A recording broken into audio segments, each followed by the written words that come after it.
Well, hello and a very warm welcome to this next session of our WPP BAV Alibaba 11/11 Global Shopping Festival broadcast. My name is David Roth from WPP and it's my pleasure to be the anchor for these broadcasts.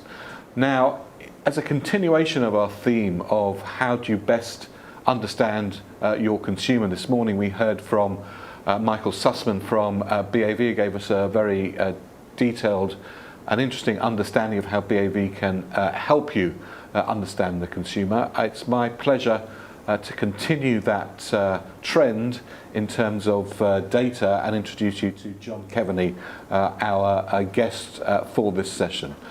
John Keaveney is a BAV advisor for WPP and is also the Regional Director of Analytics and Insights for VML Y&R for Europe. John, a very warm welcome. Thank you very much indeed for joining us. Thank you, David. Now, as well as doing all those things, you also run the BAV Best Countries study.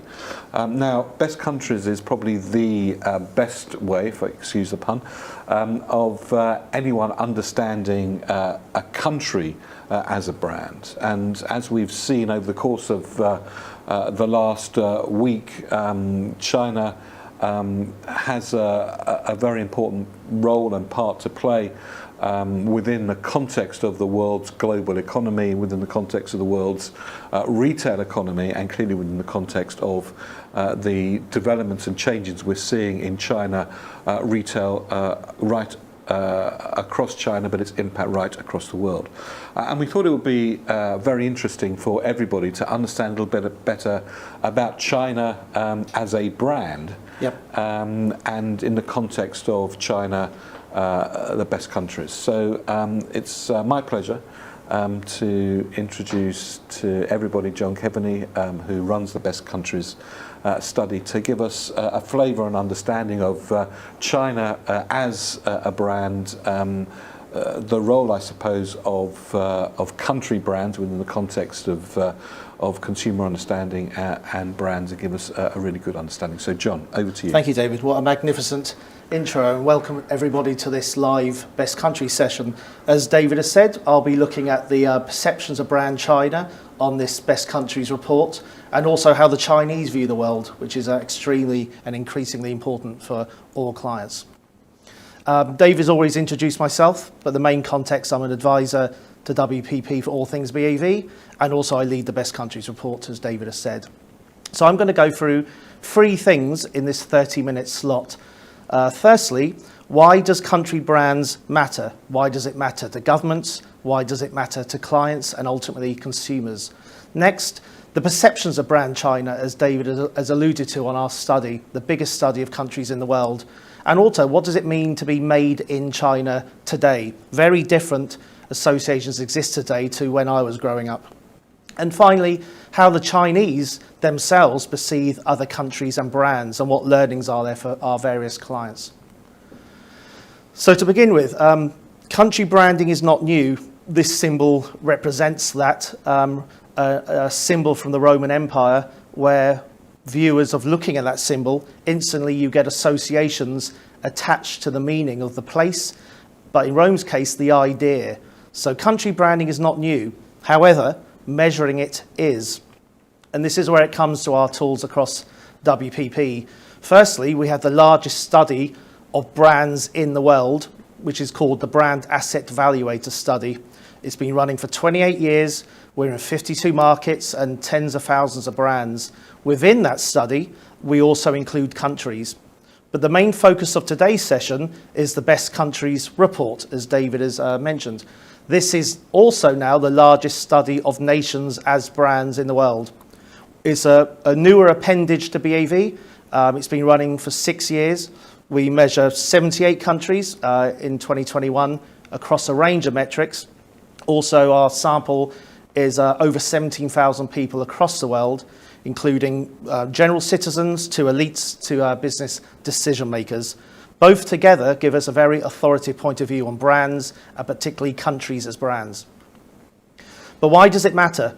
Why does it matter to governmental agencies or tourism boards and companies which care about internal investment? When looking at our data, we found that nearly 50% of the variation in global GDP can be explained by our best countries rank alone. So put simply, perceptions of a country drive and are linked to GDP, so it should matter to everybody. But why does it matter to clients? We found 79% of global consumers agree to the statement, a country a product is made in impacts my preference to purchase it. So simply, consumers care where a brand is made and where it comes from. Interestingly, this increases by 10%, so that 89% of the Chinese care about where a brand's from. So it's particularly of interest to the Chinese consumer. So now that was a very, very brief summary of the Best Countries report and why country branding matters. But now I'm going to look at perceptions of brand China in our latest study. Firstly, China is ranked number 17th in the world, which is a very good position. It's in the top 20. But simple figures can sometimes be misleading because actually China's ranking depends on who you ask. If we break down by nationality, the Chinese themselves rank China as number 1 in the world. That can often be the case for many nationalities. But the Russians view China as number 3. There are other nationalities like the Americans, Australians, where the country's ranked relatively lower. So bear in mind, the rank 17 doesn't do justice to the true variation around the world. Also, China's rank varies by demographic. I've pulled out a few just because of limited time. But if you ask people in rural areas or suburban areas, the rank changes. I think more interestingly for today's session is when we look at age. People 55 and over rank China at number 20, so a lower rank. But younger people, the lowest we measure in our study, 18 to 24s, China jumps 4 places to number 13th in the world. That bodes very well for China going forward. But that's the overall rank on the Best Countries study, but we also can break it down into much more depth. We have 10 unique dimensions, which are made up of a range of other attributes, which we can work out where the strength of a country equity comes from. There's a number of traits. For example, one dimension looks at the country's power. It's basically the projection of influence on the world stage. There's another dimension called cultural influence, which I will be breaking into more depth later on, which looks at the influence in global culture and global conversations. Entrepreneurship, support for entrepreneurs and a pioneering spirit, which is projected by the country. Heritage, social purpose, quality of life, you get the idea. A range of traits where we can break down perception of a country. Now let's look at how China does on those metrics. I'll particularly focus on the strongest ones. China is now number 2 on the world on perceived power, second only to the United States. The next trait for China is this dimension we called movers, which is to do with differentiation and momentum and dynamism around a country. That's a very impressive for a large country, 5th place. Behind UAE's in 1st place, a much smaller country. Entrepreneurship, China is the top 10. It's number 9 in the world. Number 1 is Japan. And the next trait I'll focus on is cultural influence. China, on this overall dimension, is ranked at number 11. But as I said, I'll be breaking this dimension into a bit more depth in a few slides' time. Italy being the most influential, no doubt due to its fashion credentials. But then in our study, because we've been running for 6 years, we can look at trend data. This shows the main positive shifts for China in just a single year. Firstly, China has moved up 1 rank on power. So it was in 3rd place in the world, but now it's perceived to be, as we've seen, the 2nd most powerful country in the world. So it's up 1 rank. Entrepreneurship, up 2 ranks. But very, very interestingly, is in a single year, China has gone up 5 places on this dimension, as I said before, cultural influence. That really places China in a very interesting positioning. When creating a perceptual map of all the countries we measure on the Best Countries report and those 10 dimensions, China sits in a very unique position, straddling the 2 positions, power and cultural influence. Very few nations have that perceptual divide, and that places China in a very influential spot going forward. We can dig deeper again. There's a number of 76 attributes where we can look into what we call a country's DNA. This is a word cloud, which basically the larger the circle, the larger the score for China. And no doubt certain traits pop out to the viewer. You can see leadership is one of the traits, a strong military, a skilled labour force, a rich history, etc. But let's look into some of these traits in a bit more depth to see a hidden story within China's DNA.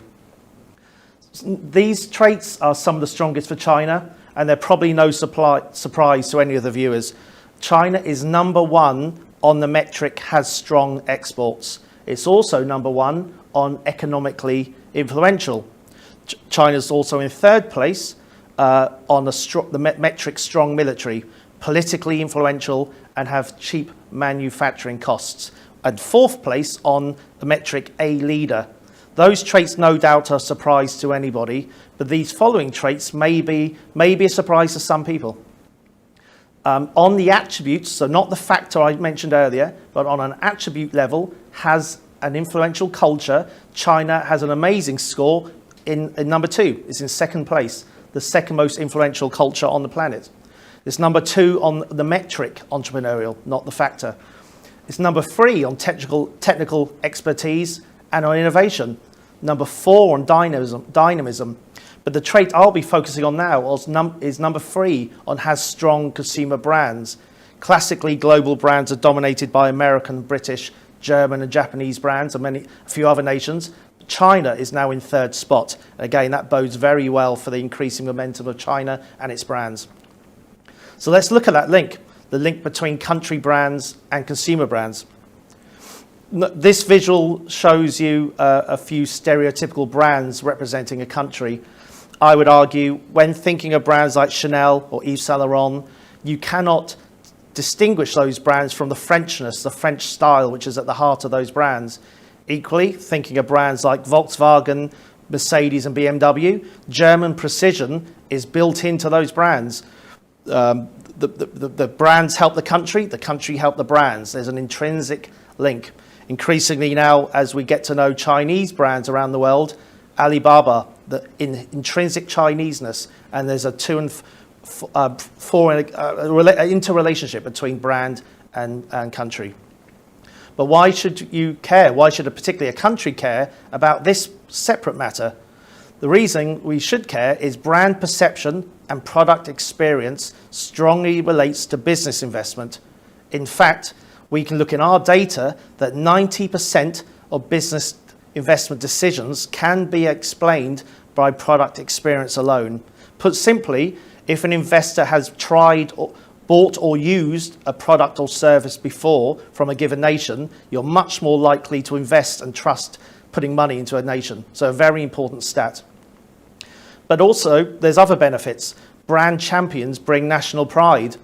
We found globally, 89% of consumers agree to the statement, I feel proud of the consumer brands that represent my country abroad. So brands can act as brand champions, or let's use the term differently, brand ambassadors.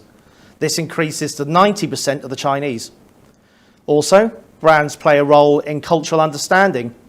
80% of global citizens agree to the statement, consumer brands play an important role in defining a country's culture. This increasing to a whopping 93% against the Chinese consumer. So brands and culture are intrinsically linked.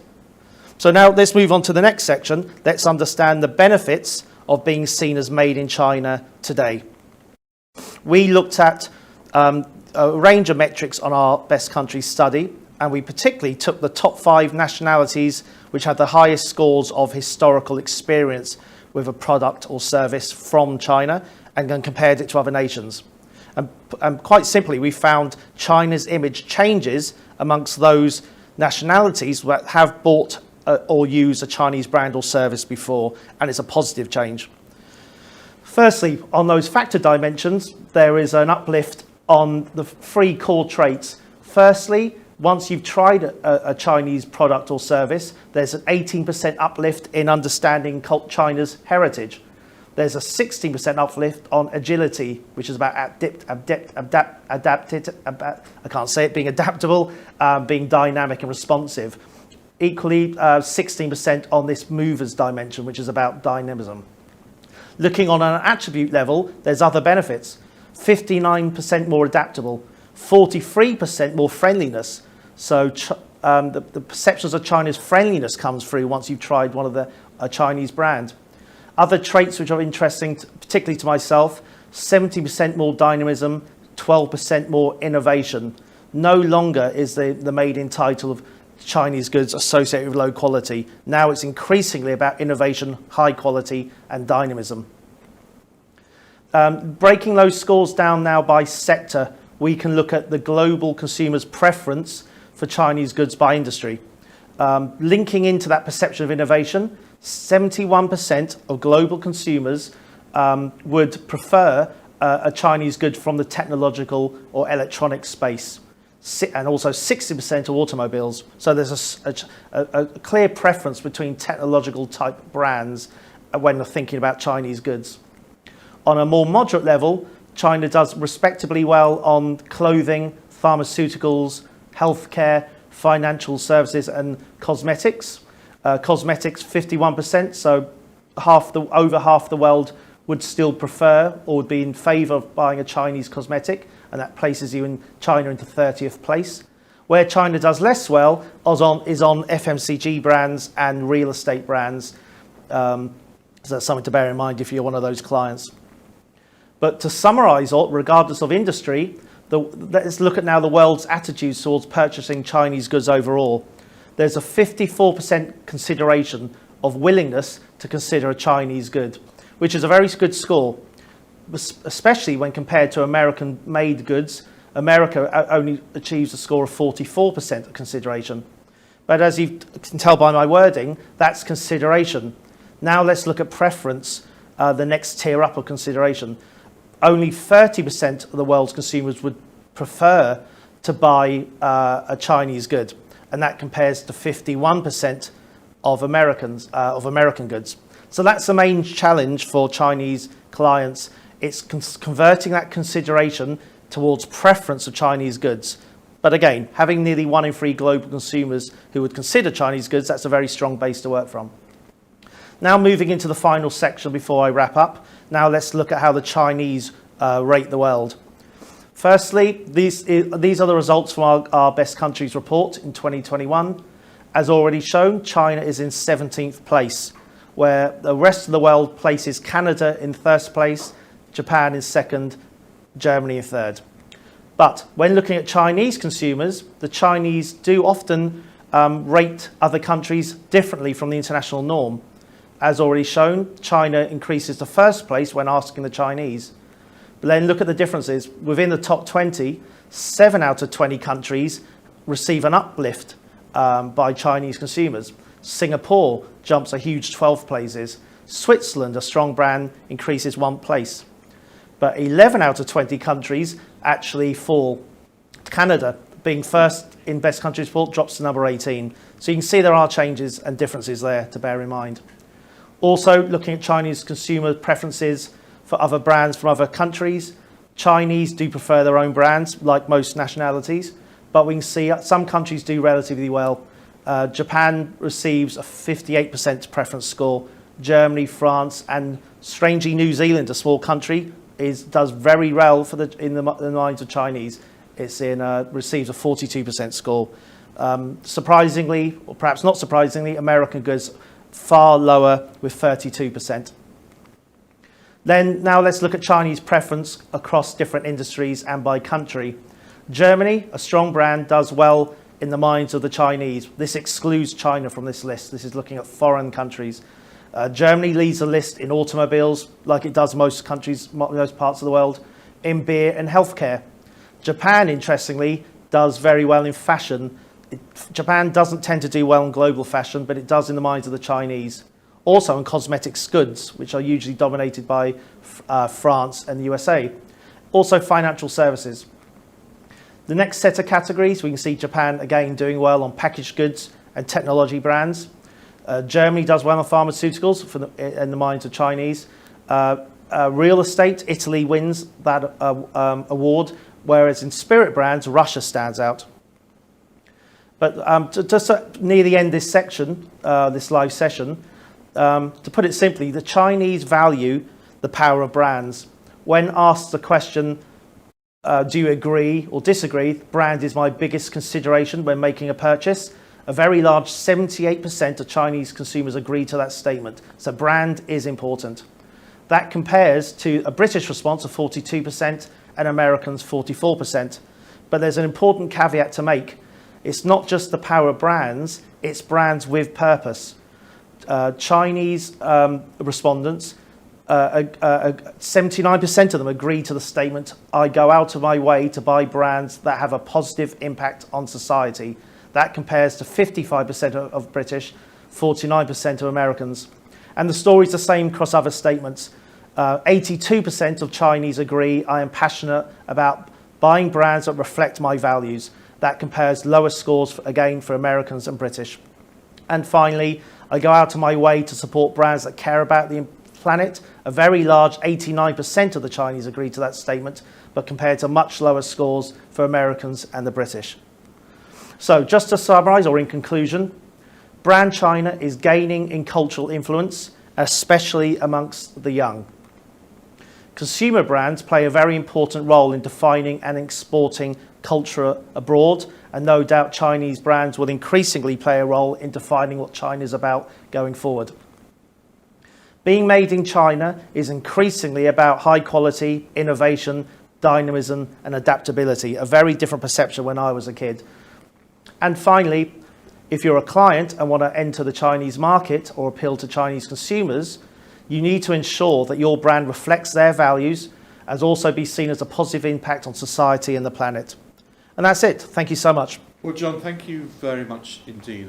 You've given us a really good both helicopter and detailed view of how China is seen as a brand. And I think it's fascinating, especially in the light of COP26, which is going on literally as we speak, how important environmental factors and sustainability factors are for Chinese consumers. I mean, you know, you're an expert in this. You've been looking at best countries for a few years and have delved into the data for lots of different countries across the world. Are you surprised by how large those numbers are for Chinese consumers in terms of how they're looking for brands and products to reflect their values? In all honesty, I am.